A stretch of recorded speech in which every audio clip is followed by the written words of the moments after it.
Droit dans les yeux, notre invité de ce matin, il s'agit de M. Ousmane Keïta. Monsieur Ousmane, bonjour. Bonjour. Merci d'accepter notre invitation. C'est moi qui vous remercie. Vous êtes le président de l'UCG, Union des consommateurs de Guinée. Parfaitement. Votre rôle? Protéger, défendre, informer et former le consommateur. Et surtout, défendre, protéger, surtout. Voilà des mots forts pour nous. Protéger, défendre. Je vous interpellais tout de suite sur le fait que ces derniers temps, il y a eu quand même une flambée des denrées de première nécessité. Parce que pour nous, lorsqu'il y a une augmentation du prix du pain, par exemple, le pain qui est le dérivé du blé ou de la farine du blé, donc lorsqu'il y a une augmentation du prix du pain, c'est une augmentation du prix des denrées de première nécessité. Vous l'avez constaté aussi? Mais oui, bien sûr, au-delà même de la fonction et du poste que j'occupe en tant que président d'une ONG de défense des consommateurs, à titre personnel, oui. Moi ainsi que ma famille et mon entourage avons été touchés justement par cette flambée des prix qui, je pense, est due non seulement à la crise post-électorale, mais aussi à la situation due à la Covid-19. C'est ce que je vous ai expliqué, les politiques, c'est ça? Non, on va dire la chose est partie d'un constat et des analyses qu'on a eu à faire sur le terrain. Comment est-ce que la crise post-électorale peut avoir des conséquences sur le coût des denrées de première nécessité? Mais écoutez, vous vous souviendrez, enfin je pense que vous étiez sûrement en Guinée, qu'arrivé à un certain moment, les boutiques et les commerces étaient fermés. Dès lors où il y a rareté, automatiquement il y a un effet domino, les prix augmentent. La voie de circulation était obstruée par moments et par endroits, ici ou à l'intérieur du pays. Là encore, il y avait un problème. Il y avait des problèmes, dit-on. Non, mais on peut comprendre qu'il y a une augmentation pendant la crise. Mais après la crise, les prix doivent revenir à la normale. Non, mais le problème, c'est que nous, c'est après la crise qu'on sent qu'il y a une augmentation de prix. Parce qu'il y a un dérèglement quelque part. Il y a quelque chose qui n'a pas fonctionné quelque part. Et c'est à ce moment-là qu'on vous rejoint. Et c'est pour cela que nous nous sommes attelés à répondre à l'invitation du ministère du Commerce. Oui. Justement, on y était il n'y a pas 3-4 jours, sur une sorte de comité de concertation sur justement la flambée des prix des denrées de première nécessité. Donc nous y sommes en ce moment même. Vous discutez avec le ministère du Commerce? Absolument. Quelle explication ils vous ont donnée par rapport à ça? Pardon? Quelle explication ils vous ont donnée par rapport à cette flambée des prix? En fait, parce que j'imagine que le ministère du Commerce, c'est quand même le ministère des opérateurs économiques. Oui, tout à fait, on est tout à fait d'accord. Donc il y a une raison. Et ce qui est intéressant dedans, c'est qu'effectivement, on a discuté avec le ministère du Commerce, mais il y avait aussi la Chambre de commerce, il y avait certains opérateurs économiques. Qu'est-ce qu'ils vous ont dit? Pourquoi aujourd'hui il y a une flambée des prix? Voilà, je vais vous donner quelques lignes comme ça, bien que je ne sais pas si j'en ai le droit, hein, parce que c'est... Vous avez tous les droits. On est vraiment en concertation. Vous avez tous les droits. Mais pour le moment, je puis vous dire que les opérateurs qu'on a rencontrés nous ont parlé de la flambée des prix à l'extérieur. À l'international. Et à l'international. Okay. Et c'est vrai que c'est des choses contre lesquelles nous ne pouvons pas lutter. Ce que nous avons fait, c'est de voir en fait en interne, je veux dire au niveau du pays, qu'est-ce qui pourrait être fait de façon à ce que les barrières qui sont, n'est-ce pas, installées par rapport à cela soient levées. Il y a toute une piste de réflexion qui a été mise sur la table et c'est justement sur ça que nous sommes toujours en train de réfléchir pour, dans les prochains jours, vous en faire part. Dans les prochains jours, nous en faire part. Vous comptez juste nous informer ou nous annoncer des bonnes nouvelles? Mais, écoutez, l'Union des consommateurs cherche toujours à trouver des solutions aux problèmes. Des solutions. Donc les bonnes nouvelles, oui, on est vraiment partant pour et c'est pour ça qu'on se bat. Mais il n'y aura pas de bonnes nouvelles dans les jours qui suivent? Si je vous dis non, c'est que... Vous savez que les jours qui vont suivre, il n'y aura pas de bonnes nouvelles. Je pense savoir il n'y aura pas de bonnes nouvelles pour les bonnes. Où vous voulez en venir. Il n'y aura pas de bonnes nouvelles pour les consommateurs, M. Keïta. Je vais être franc avec vous. Dans les prochains jours, il ne va pas y avoir de bonnes nouvelles pour les consommateurs de la Guinée. Pourquoi vous le dites au fait? Je vous pose la question, est-ce qu'il y en aura ou pas? Comment vous savez qu'il n'y aura pas de bonnes nouvelles? Non, je vous pose la question, M. Keïta. Vous voulez que je réponde à vos questions? Oui, je suis un peu surpris. Oui. Parce que on s'est lancé dans un élan pour trouver des solutions. Oui. Je pense que c'est cela qu'on est en train de faire. Maintenant, dire qu'il n'y aura pas de bonnes nouvelles, moi je ne peux pas vous le confirmer. Donc il y aura bonnes nouvelles? J'espère qu'il y en aura. Qu'est-ce que vous allez... Non, ce n'est pas votre espérance, je suis en train de dire. C'est la réalité, au fait. Oui, en réalité, j'espère qu'il n'y en aura pas de Non, ce n'est pas ce que vous espérez. Ce n'est pas votre espoir, j'interroge là, M. Keita. C'est la réalité, le concret. Est-ce qu'il va y avoir de bonnes nouvelles ou pas? Justement, cette réalité vient de vous. C'est ce que vous venez de dire. Non, mais je vous désolé, pose la question. Moi, je souhaiterais qu'on se base sur les faits et non sur les appréhensions personnelles. Ce ne sont pas des appréhensions personnelles, justement, c'est pourquoi je n'interroge pas votre espoir. Pourquoi vous pensez qu'il y aura... Non, je ne réponds pas à votre question parce que c'est la question que je vous ai posée. Moi, je vous ai d'abord demandé. Vous avez affirmé, vous n'avez pas posé de question. Non, c'est une question. Alors, je transforme en une question. Ouais, est-ce qu'il va y avoir des bonnes nouvelles? Je l'espère. Non, pas votre espoir, docteur. Écoutez, quand vous rentrez dans des négociations, vous ne pouvez pas dire tout de suite si oui ou non ça va marcher. Donc vous savez qu'il n'y aura pas de bonnes nouvelles. Ça, c'est vous qui le dites. Ce n'est pas moi qui le dis. C'est lui qui le dit, je vais vous le dire. Je vais vous lire un passage du Premier ministre, vous l'avez écouté. Vous l'avez écouté. Je vais vous lire le passage, permettez-moi. Il dit, au cours d'un discours, le Premier ministre dit, nous faisons face à une flambée importée, donc qui n'est pas de la Guinée. Plutôt, nous faisons face à une inflation importée. Pas de flambée, nous faisons face à une inflation importée. Ça veut dire que notre monnaie perd de la valeur, n'est-ce pas? Ensuite, il ajoute la contraction de l'activité économique où la demande globale a poussé tous les prix à la hausse. Il ajoute, y compris les prix des services, des différents services. Il va plus loin, il dit, c'est pour cela qu'on observe que le coût du transport des conteneurs a augmenté en Guinée. Et à la fin, il dit, résultat, les prix à la consommation vont augmenter. Voilà. Alors, je suis bien heureux que vous en parliez. Les prix à la consommation vont augmenter. Le combat qu'on est en train de mener en ce moment, et c'est ce que je disais tout à l'heure, c'est que ces impacts-là, n'est-ce pas, se ressentent moins sur le consommateur. Et c'est pour cela que nous sommes en train de discuter en ce moment, on est en train d'agir. C'est l'un des responsables de l'exécutif qui vient de parler. Oui, tout à fait. C'est le supérieur du ministre du Commerce qui vient de parler. Si vous êtes d'accord pour que je puisse Je suis d'accord, mais au fait, cette lancée-là ne me convainc pas, M. Keita. C'est que nous, notre combat, c'est de faire en sorte que cet impact négatif qui va jouer, c'est vrai, selon les informations et selon les discussions que nous avons eues même au sein de cette concertation-là, cet impact-là soit le plus réduit possible. Parce qu'une chose est claire, nous avons discuté, c'est vrai, avec les opérateurs. Les opérateurs nous ont fait comprendre, en français facile, qu'au niveau de l'international, les prix ont flambé. C'est simple, on ne va pas rentrer dans des mots trop compliqués. On va aller en français facile. En français facile, on dit... La phrase la plus facile, c'est la conclusion du discours du ministre. Au niveau international, est-ce que vous voulez écouter encore? Si vous voulez, je peux vous relire ce qu'il a dit. Sont montés. Et justement, pour que l'impact soit moins, on va dire, perceptible chez nos consommateurs, nous avons participé à cette concertation-là et nous pensons, en tout cas, avec les efforts que nous sommes en train de faire avec les parties prenantes, nous espérons que cet impact sera moins ressenti. Vous connaissez le Premier ministre? Ce que le Premier ministre a dit, vous connaissez le Premier ministre? Maintenant, nous, ce que nous disons, c'est que nous allons nous battre pour que cet impact-là soit moins ressenti. C'est exactement ce que nous allons faire. Vous connaissez le Premier ministre? Oui, je connais. Je veux dire, la responsabilité du Premier ministre en Guinée. Très bien. Sûr. Vous savez donc, c'est le supérieur du ministre du Commerce. Absolument. Avec qui vous êtes en train de discuter en ce moment.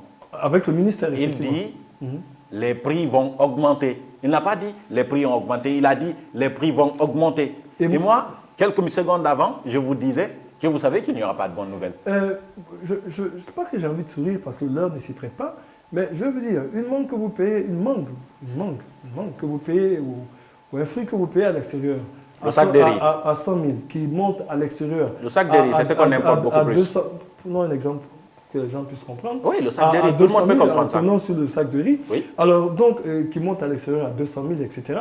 S'il est monté à 200 000, on ne peut pas le ramener à moins de 200 000 ici. Ce que nous sommes en train de faire, c'est qu'en plus, effectivement, donc vous êtes d'accord avec moi, externes qui peuvent effectivement pousser à l'inflation. Donc vous êtes d'accord avec moi que dans les prochains jours, il va y avoir une augmentation du prix. L'impact soit moins touchant. Maintenant, l'augmentation du prix, il va y avoir augmentation du prix. Si effectivement la tendance reste maintenue, l'augmentation pourrait être faite si au niveau de l'international et en fonction de ce que les commerçants et les opérateurs économiques nous ont dit, si au niveau de l'international les prix sont montés, effectivement, il y aura par effet domino une augmentation ici. C'est cette augmentation qu'il faudra maîtriser pour ne pas que l'impact soit trop grand. Et c'est ce sur quoi nous sommes en ce moment. C'est notre combat du moment. Pourquoi vous hésitez? Je n'ai jamais hésité. Vous avez peur de quoi? J'ai l'impression que c'est vous qui avez peur. Alors pourquoi vous n'assumez pas?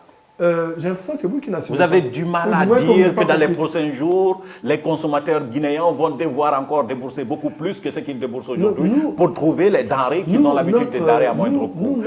Ça, c'est la défense, réalité. Est-ce que vous pouvez ça sera de constater faire ça en avec sorte moi? que l'impact soit moins touchant pour, Oui, le, mais pour le je vais consommateur vous si inter- jamais la situation perdure. Je vais vous interroger sur ce que vous êtes en train de faire et ce que vous allez faire. Vous m'interrogez, c'est Mais très en bien. attendant, je demande, est-ce que vous convenez avec moi que dans les prochains jours, il va y avoir augmentation des prix? Que Écoutez, les Guinéens ne soient pas étonnés si, par exemple, vous dites- le pain ne se vend plus à 4 000.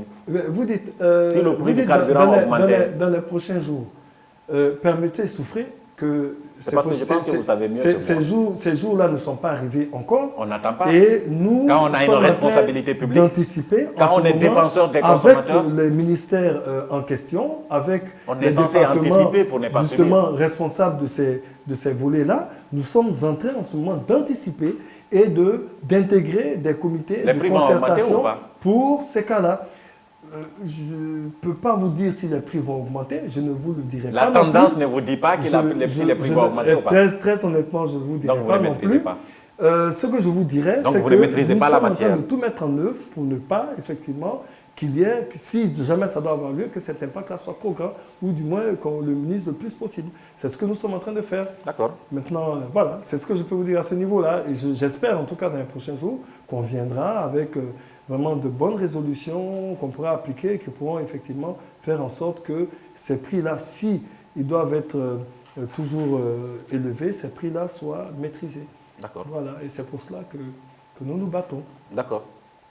Mais est-ce que les prix vont augmenter dans les prochains jours? J'aime bien rire parce que je ris bien parce que vous me posez 3 fois la même question, je vous donne Plus de 3 fois la 3 même fois. réponse. Je ne peux m'en tenir qu'aux réponses que je vous ai données. Vous défendez mal les consommateurs. Selon vous. Vous ne nous prévenez pas. Selon vous. Nous, les consommateurs, vous ne nous prévenez Selon pas. vous. Je suis Ah, dans si. le lot. Si. Vous n'êtes pas capable de me dire, vous n'êtes pas capable de me rassurer sur les propos du Premier ministre qui vient de dire que les prix vont augmenter. Bon, lui, c'est le responsable de l'exécutif. Tout à fait. Mais vous me défendez en premier parce que je suis un consommateur. Absolument. Alors dites-moi, est-ce que vous êtes d'accord avec lui que les prix vont augmenter? C'est parce qu'on vous défend, justement, qu'on a pris les devants. Non, mais est-ce que vous êtes d'accord avec lui que les prix vont augmenter? Je ne pourrais pas, en ce moment, répondre à cette question. Tout ce que Pourquoi? je pourrais dire. Pourquoi? Tout ce que je pourrais Pourquoi dire. vous ne pourrez pas répondre? Écoutez, l'heure pour Pourquoi nous, vous n'assumez pas ce que vous avez envie de dire, M. Keïta? Oui. L'heure pour nous n'est pas justement à la panique au niveau des consommateurs. D'accord. L'heure pour nous, savez, les justement, est consommateurs à sont la, déjà recherche, paniqués, hein. à la recherche des solutions. Je ne voudrais pas, je ne le ferai pas non plus, rentrer trop facile, ça. dans des situations Oui. où effectivement le consommateur serait totalement paniqué. Notre rôle, au-delà de la défense, Je vous c'est pose de- une question c'est simple. de calmer- Vous voulez me faire c'est de comprendre que calmer non, vous et ne voulez pas d'appeler le répondre à cette consommateur à la question. sérénité. D'accord. Donc c'est effectivement notre rôle, en Notre plus de le sérénité, défendre. c'est justement de prévoir le futur. Et c'est ce qu'on est, en train Est-ce d'essayer que nous de sommes faire en train... en Et intégrant- le en futur intégrant pour justement nous, ces- c'est ce ces discours du comités de Premier ministre qui concertation. dit que les prix vont flamber. On dit, puisque vous êtes en contact avec les opérateurs, vous êtes avec le ministère et même avec le gouvernement, est-ce que c'est vrai que les prix vont flamber? Question simple, ça fait 5 minutes que vous ne me répondez pas. D'accord, dites-nous dans ce cas. Et ça fait Qu'est-ce 10 que vous minutes que faites? vous posez la même question. D'accord, Maintenant- je vous poserai la question tout au long de l'émission tant que je n'ai pas la Maintenant, réponse. je monsieur Keïta. souris un peu, C'est c'est mon vrai, rôle. c'est vrai que l'heure ne s'y prête pas, mais je Qu'est-ce que vous faites pour- peux vous Qu'est-ce que dire vous faites pour atténuer donc, le prix des... nous sommes justement en train de travailler en cela. Qu'est-ce que vous êtes Nous fait? Qu'est-ce que sommes vous en ce faites moment, concrètement? en concertation, je vous l'ai déjà dit tout à l'heure, je vais me répéter, ça ne fait pas de mal. Nous sommes en concertation justement avec le ministère du Commerce à cet effet-là. Nous avons commencé depuis un petit bout de temps. Des pistes de solutions ont été égrenées, Oui. seront sujets à réflexion. Et le moment venu, nous l'espérons le plus tôt que possible, on pourra effectivement rencontrer les autorités, évidemment sous le couvert du ministère du Commerce, pour effectivement proposer ces solutions-là. Maintenant, ce que nous sommes en train Qu'est-ce de que vous faire, proposez comme c'est ce que solution je viens en de vous réalité, dire. au fait? C'est quoi la solution? Qu'est-ce que vous proposez pour atténuer les conséquences d'une possible augmentation? Justement, c'est de cette concertation-là que vont naître ces propositions qui ne sont pas encore sorties. Ok. Vous avez déjà vos propositions que vous allez proposer là-bas? Nous avons parlé effectivement de certains facteurs Lesquels, qui, par je exemple? l'espère, pourront entrer en ligne de compte. Lesquels, par exemple? Non, allons déjà sur le coût du transport. On aimerait qu'il y ait des efforts qui soient faits de ce côté-là. Allons sur le coût, peut-être, on va dire comme ça, on va dire de certains coûts liés, n'est-ce pas, peut-être aux impôts, peut-être aux taxes qu'il faut payer. Donc c'est des choses qu'il faut éviter. C'est très sensible parce que à la fois, d'un côté, il faut faire attention que on ne rentre pas en déficit. De l'autre côté, il faut faire attention que ces coûts-là, effectivement, ne viennent pas toujours tenir ces coûts à l'international. Donc, vous savez, c'est un jeu d'équilibre extrêmement compliqué, extrêmement difficile. Je peux comprendre que les difficultés soient à tous les niveaux, mais nous en avons parlé et nous espérons que, en plus de cela, les autres propositions qui ont été mises sur la table vont aboutir à des choses vraiment qui puissent nous arranger tous. À vrai dire. Parce que, vous savez, au-delà de tout, c'est le Guinéen qui compte. Voilà, c'est un peu ça. En vérité, vous n'avez pas beaucoup de moyens. Qui n'a pas de moyens? Vous ne pouvez pas influencer. Je parle de l'Union des consommateurs. Ah oui, si on n'a pas de moyens. Non, je veux dire, vous n'êtes pas assez représentatif. Je pense que je ne dirai jamais oui, je ne répondrai jamais oui à cette question. Vous n'êtes pas assez représentatif, vous n'avez pas de moyens de pression. Mais ce que je dirais, c'est que nous avons quand même des moyens de pression. Si le gouvernement décide, vous n'avez aucun moyen de mettre la pression sur le gouvernement. Vous n'avez aucun moyen de pression. Qu'est-ce que vous appelez moyen de pression? Selon vous, ça peut être quoi, par exemple? Par exemple, vos propositions, si jamais vos propositions ne sont pas prises en compte, que vous essayez de faire en sorte que le gouvernement prenne en compte. On allait en venir. Oui. Alors, je voudrais vous dire une chose. Si je crois savoir imaginer ce que vous pensez. Vous imaginez ce que je pense? Oui, je vais essayer parce que, vous savez... Je suis en train de dire aujourd'hui que vous n'êtes pas assez influent pour faire fléchir le gouvernement de n'importe quelle manière. Au niveau de l'Union des consommateurs de Guinée, nous avons toujours estimé qu'il est très difficile, n'est-ce pas, ou en tout cas pratiquement difficile d'obtenir quelque chose dans la confrontation. Nous pensons que les armes les plus utiles et les plus efficaces sont liées à la négociation. Donc si vous attendez de moi que je vous dise que si ça ne marche pas, on va prendre les rues, non, ce n'est pas notre credo. Parce que vous pensez que je vais vous demander de sortir dans la rue. Notre credo, c'est effectivement les négociations. Et nous pensons que sur tous les combats que nous avons eu à mener jusqu'à ce jour, nous avons atteint 99% de nos requêtes en négociant, uniquement en négociant. Uniquement. On n'a pas eu, besoin de descendre dans la rue. Je n'étais pas au courant de ce chiffre-là. Ben, oui, c'est que vous n'avez pas vous n'avez pas, ce soir, vous n'avez pas... Non, je suis en train de dire, ce soir, vous n'attaquez pas au vrai problème. Ah non. Ou vous n'avez pas résolu les problèmes. Je pense que vous devez être certainement surpris. Oui, je suis surpris du chiffre de 99% du chiffre qu'on vous a donné, justement. Quand on a augmenté le peut-être que parce qu'on ne communique pas assez, ou qu'on n'a pas assez de moyens. Non, ce n'est pas une question d'assez de moyens. Vous allez trouver pour utiliser votre canal. Oui, vous allez l'utiliser, je vais vous donner la parole sans vous interrompre. Voilà. Mais là, je suis en train de dire, par exemple, lorsqu'on a augmenté le prix, le coût du carburant, ça a failli barder ici à un moment donné, il y a 2 ans, je pense, et tout 2 ou 3 ans, on a fait des... Des 8 000, c'est bon? Vous parlez des 8 000, c'est bon? Oui, je parle des 8 000, c'est bon, par exemple. Le gouvernement n'a pas fléchi. D'accord. Après, le gouvernement est allé à 10 000. Et quand le gouvernement est revenu à 9 000, on s'était dit que le gouvernement pouvait faire mieux parce que le baril allait au-dessous de cela. Mais les arguments du gouvernement sont restés, se sont imposés à tout autre argument. Après, c'est l'histoire de l'EDG. Et ensuite, c'est quoi d'autre? C'est le prix du pain récemment. Mais oui, le prix du pain aujourd'hui, c'était 2 500, 3 000. Aujourd'hui, je pense que c'est 3 000, 4 000, 4 000, 5 000 francs par endroit. Une baguette de pain, ou peut-être que le kilogramme même ne suffit pas en réalité. Bon, il y a tous ces problèmes-là, tous ces facteurs. Dans tous ces problèmes, qu'est-ce que vous avez fait? Très bien. Merci pour tous ces rappels, quand même un peu douloureux, parce que ces manifestations ont entraîné beaucoup de choses qui nous ont touchés. D'abord, je vais vous dire, on a eu un autre point de vue. On ne discute pas, c'est vrai qu'on ne discute pas. Sur le coup, on n'a pas trop discuté de la décision de l'État quant à ramener le prix à 8 000. D'accord? Par contre, ce qu'on a eu à faire, c'est rapidement d'aller vers le ministère du Commerce pour voir dans quelle mesure il serait possible de pouvoir stopper ou de pouvoir faire en sorte que le prix des denrées de première nécessité ne monte pas. Je pense qu'après, vous avez eu des résultats, hein, il y a des chiffres qui ont été donnés là-dessus, sur le riz, sur le lait, ça a augmenté. etc. Non, dans le temps, ça n'avait pas augmenté. Ça a augmenté. Peut-être par endroit, je ne sais pas. En tout cas, nous, selon nous, vous devriez le savoir, vous êtes le président de l'Union des consommateurs. Les enquêtes que nous avons menées, ça a augmenté. Quand le ministre le meilleur endroit pour montrer si ça a augmenté, c'est à Madina. Les prix n'étaient pas vraiment montés. Ça a monté. Maintenant, ça a monté, M. Keita. Par endroit, si c'était le cas, vous me l'apprenez. À Madina, c'était le cas. En ce qui concerne, vous avez parlé du prix du pain, vous avez parlé encore de... Du carburant. Non, enfin, on a déjà parlé du carburant. Le pain, et puis, vous avez parlé d'autre chose. J'ai parlé de l'EDG. Oui, de l'EDG. Oui. Voilà. Alors, sur le pain... J'ai parlé de la farine, du pain. Effectivement, pour savoir ce que nous, le rôle que nous avons joué donc de ce côté-là, effectivement, nous sommes impliqués justement dans cette résolution-là qui a permis à ce que les boulangers qui en ce moment-là voulaient rentrer en grève aussi, souvenez-vous, puissent, n'est-ce pas, avec l'aide de M. Diallo et de M. Sako, des associations de boulangers, puissent effectivement bloquer leur grève. Et c'est ce qui s'est passé finalement. Donc, on s'est impliqué, en tout cas, au niveau de l'Union des consommateurs. Ça n'était pas grâce à vous. Alors, peut-être que vous êtes journaliste, mais vous n'avez pas vraiment suivi l'actualité. Si, j'ai suivi l'actualité. Mais je connais le problème. On était partie prenante. Ce n'était pas grâce à vous. On a des documents qui font foi. Allez sur notre plateforme Facebook, vous comprendrez, image à l'appui, qu'on a joué un rôle là-dedans. Alors, aussi. Alors, vous avez parlé aussi de l'électricité de Guinée. Oui. C'était votre sujet préféré. C'était quoi à ce niveau-là?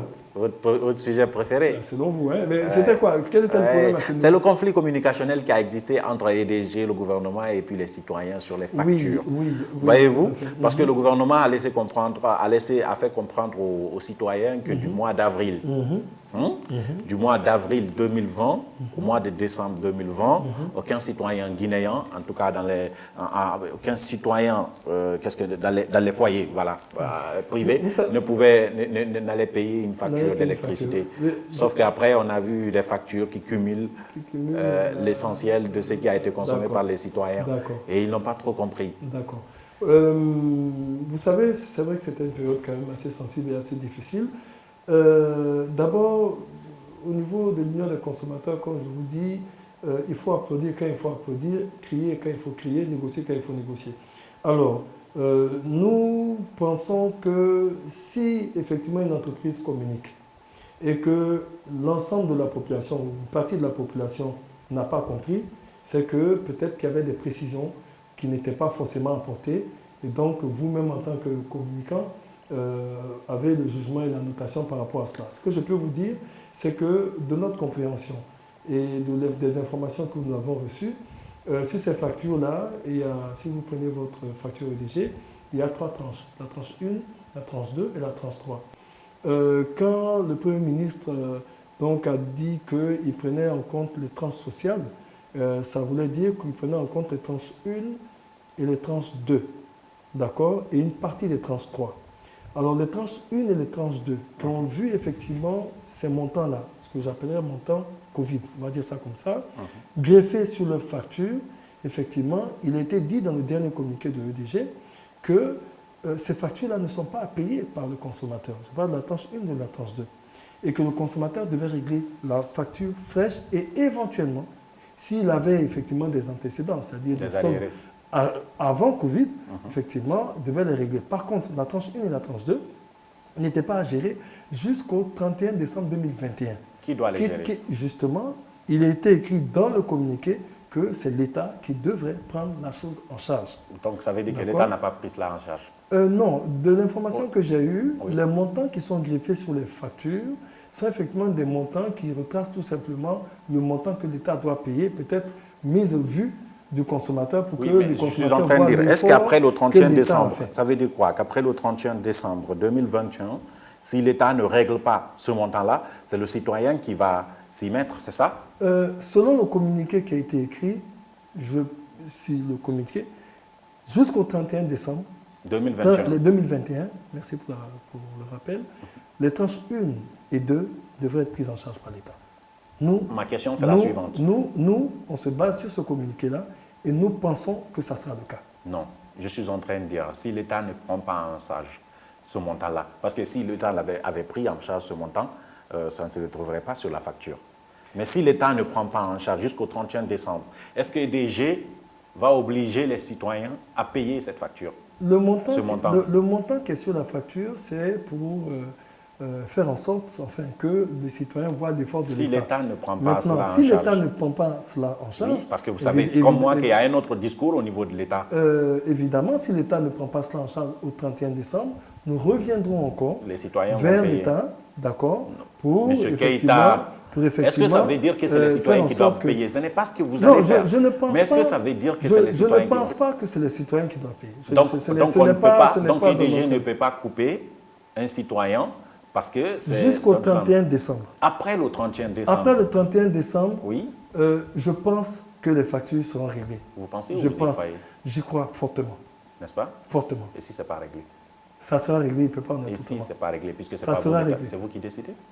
Ça sera réglé. Est-ce que c'est il vous faut qui que décidez? ça le soit, ça sera réglé. Est-ce que c'est vous qui décidez? Ça sera réglé parce que... Est-ce que c'est vous qui décidez à la place de l'État?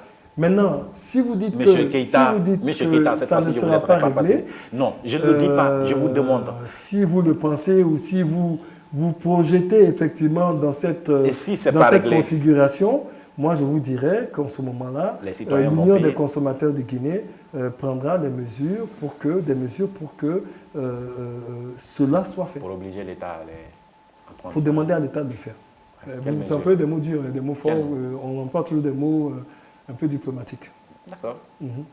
Diplomatique. Voilà. Oui. Il faut l'être, des fois. Oui, je sais. Sûr. Des fois, mais vous l'êtes tout le temps.